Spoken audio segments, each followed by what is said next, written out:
జడ్చర్లలోని 100 పడకల ఆసుపత్రి సమీపంలో చేపలు పట్టడానికి వెళ్లి యువకుడు గల్లంతు. పేరు బాను, వయసు 20 సంవత్సరాలుగా తెలుస్తుంది. యువకుడు గల్లంతైన విషయం తెలిసిన వెంటనే స్థానిక సిఐ కమలాకర్ ఘటనా స్థలానికి పోలీసులను పంపించి వెతికించే కార్యక్రమం చేపడుతున్నారు. అలాగే ఫైర్ సిబ్బంది కూడా వచ్చి గల్లంతైన యువకుడిని ఆచూకీ పట్టుకునే పనిలో నిమగ్నమయ్యారు. పూర్తి వివరాలు తెలియాల్సి ఉంది.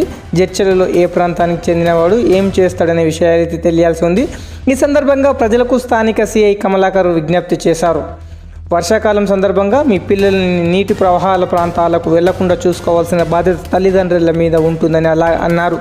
అలాగే నీటి కుంటలకు, కాలువలకు, మోరీలకు, నాలలకు పిల్లలను దూరంగా ఉంచండి అని అన్నారు.